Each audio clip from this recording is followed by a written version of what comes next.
दोस्तों, आज मानव जीवन को विज्ञान इतना आगे लेके जा चुका है कि हम धरती के अंदर मिट्टी में छिपे अलग अलग तरह के मेटल्स और खनिज निकाल कर भी अपनी जरूरतों को पूरा करते हैं। अब आपके आसपास कोई खदान जरूर होगी या आए दिन आप अखबार में पढ़ते जरूर होंगे कि इस बार यहाँ कोई खदान मिली है और इंसान को वापस कोई खजाना खनिज के तौर पर मिल गया।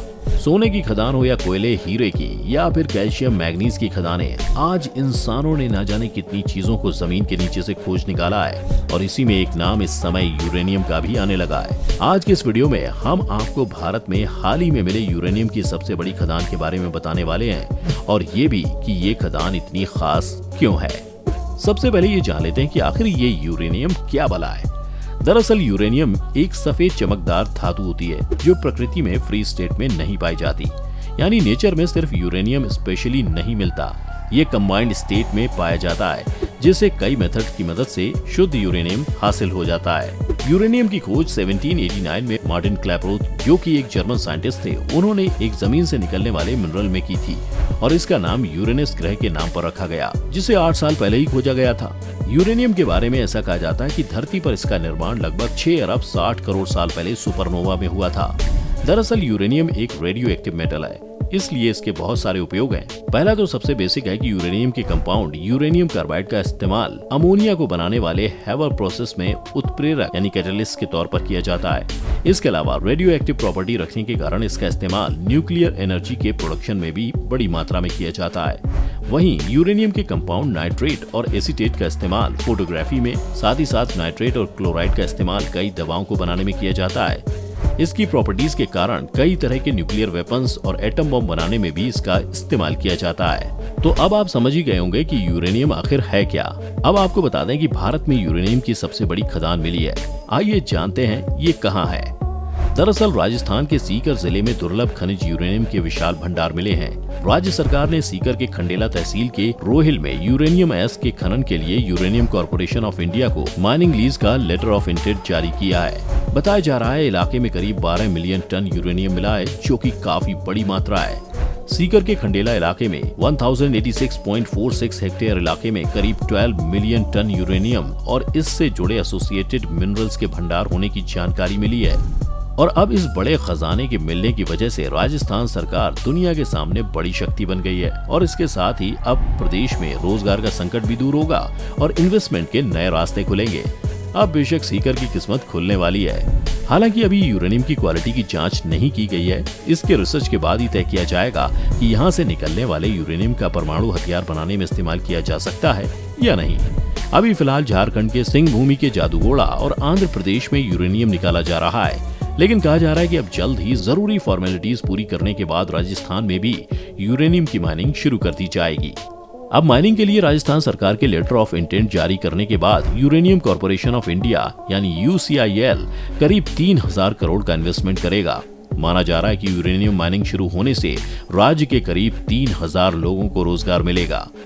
यहीं पर आपको बता दें कि यूरेनियम का इस्तेमाल ज्यादातर बिजली बनाने में किया जाता है, तो अब राजस्थान के पास भी खुद की बिजली होगी। ये राजस्थान के लिए ज्यादा जरूरी बात है। इसके अलावा अगर भारत के न्यूक्लियर पावर की बात करें तो देश में 23 संचालित परमाणु रिएक्टर और 7 अंडर कंस्ट्रक्टेड हैं, जिनके लिए जरूरी यूरेनियम के लिए हमें विदेशों पर डिपेंड होना पड़ता है। इसीलिए अगर भारत में ऐसे भंडार पाए जाते हैं तो ये भारत में बिजली बनाने के 5वें ऑप्शन यानी कि न्यूक्लियर पावर प्लांट के लिए एक बड़ी बात होगी। यहीं पर आपको बता दें कि राजस्थान के इस इलाके पर पिछले 2 दशकों से सर्वे चल रहा था, जिस पर अब पूरी तरह से मोहर लग गई है। यूरेनियम कॉर्पोरेशन ऑफ इंडिया ने यहाँ से यूरेनियम निकालने की तैयारी शुरू कर दी है। यूसीआईएल ने अब खुदाई के लिए लगभग 22 करोड़ की लागत से सुरंग बनाना भी शुरू कर दिया है। अधिकारियों का दावा है कि राजस्थान में यूरेनियम का ये पहला और देश का तीसरा प्रोजेक्ट है। इससे पहले झारखंड और तेलंगाना में इस तरह के प्रोजेक्ट चल रहे हैं। ऐसा कहा जा रहा है कि इस इलाके में 23 हेक्टेयर जमीन से यूरेनियम की खुदाई में लगभग 20 साल का समय लगेगा। इसीलिए इस प्रोजेक्ट पर लगभग 6000 करोड़ से अधिक का खर्चा आएगा।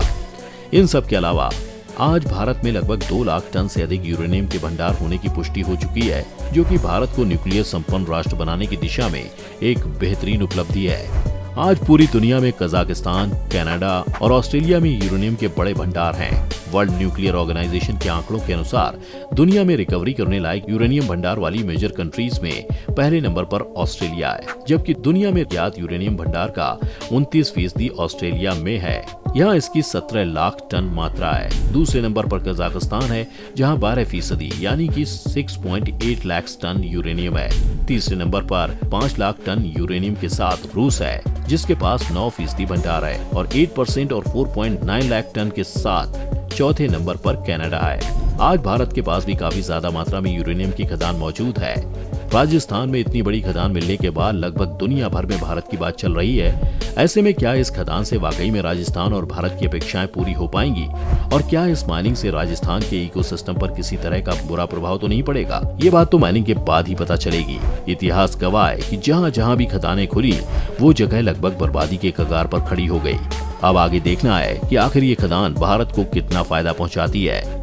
दोस्तों ये थी हमारी आज की वीडियो। आपको क्या लगता है कि राजस्थान में मिली यूरेनियम की खदानों से क्या सच में राजस्थान और देश का विकास हो पाएगा?